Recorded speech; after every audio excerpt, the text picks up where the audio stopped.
Hello and welcome to my channel, everybody. I am Sly Foxboy. Now, we are going to learn a little bit about the Japanese folklore. Congrats. Now, we're going to specifically focus on the yokai fox, also known as the FoxSpirit. Now, according to yokai folklore, all foxes have the ability to shapeshift into human form, while in other folklores, they enjoy this ability to trick others. Others portray them as faithful guardians and friends, even wives. Yes, you heard right, they even marry into society, even though that society is unknowing that they are foxes. They even bear children, and those children grow up to have spiritual abilities and even magical powers. Even though they are unable to turn into a fox, they still have those powers passed down from their parents. Mostly their mother's side, and occasionally, but not commonly, the father's side. Now, we are going to focus on some of the characteristics. There is a couple different types of yokai foxes. There is two main types, however. Those two is the Zanko and the Yanko. Yeah. The Zanko literally means good fox, which they are the ones who are mainly friendly and guardian-like. They're faithful and they always help. They even protect you against certain ominous, dark entities. Now, the Yanko is literally field fox. They are the fox spirits that cause mischief, chaos, drive people insane, and basically they're out there to harm people, such as you or me. Over time, local traditions added further types such as the Nanko, which is a fox spirit that turns invisible and is only seen when it possesses you. Then there's other foxes such as the nine-tailed fox, the Kyobi no Kasuni, which is the nine-tailed fox.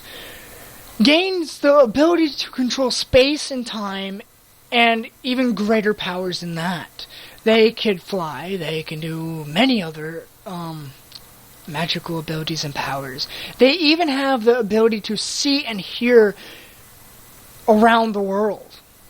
For instance, as I'm talking, they can be hearing me as I talk right now. Now, there's also the celestial fox, also known as the heavenly fox, which is also a nine-tailed fox that descends to the heavens once it gains its ninth tail. However, the only way to gain extra tails is to live for 100 years. Yes, 100 years, meaning that fox has been around for quite a long time.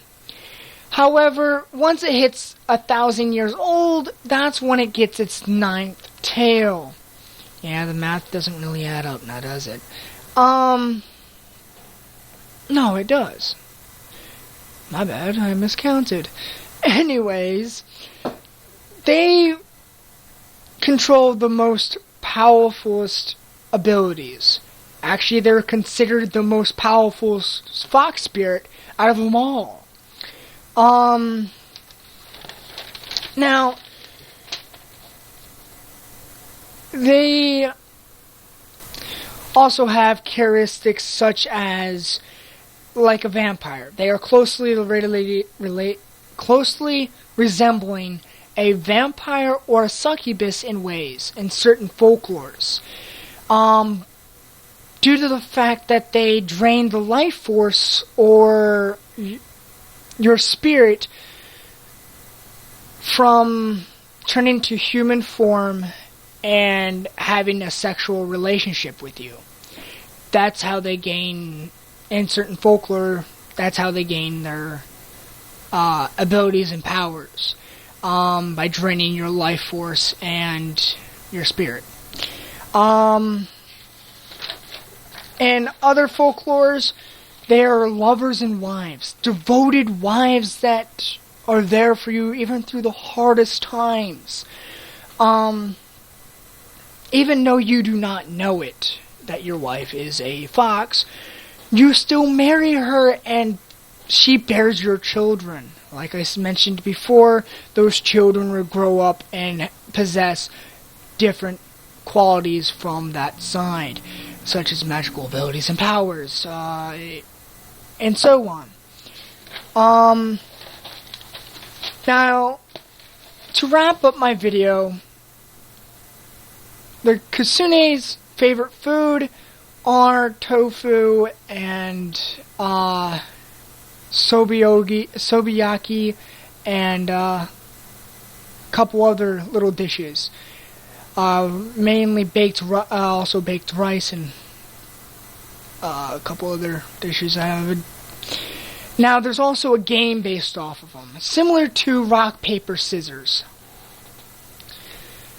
It's dealing with a hunter, the village headsman, and a fox.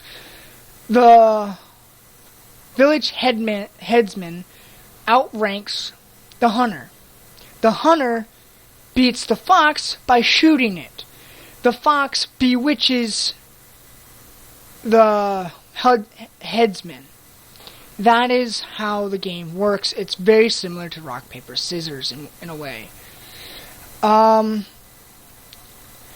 there's also many types of stories, books, anime, manga, and so on, even advertisements. These fox spirits have been around for a very long time, so of course they're going to have their foot in the door when it comes to marketing. There's also a lot of fan base out there, as you can see. There's even right here, say, fan base. So, yeah. But there's also a lot of folklore, too. Now, there's also a folklore called the Fire Fox. This folklore deals with a fox, well, actually many fox spirits, all gathering in one area under a Japanese hek tree. And they, in the countryside, and what they do is they make a line of a glow of fire for a ritual. And this happens every year before New Year's Eve. On New Year's Eve. That's all I have to say. That's all I got. That's all the time we have. And I gotta say, nice seeing you all. Good to have me here. Have a nice day, you guys. See ya.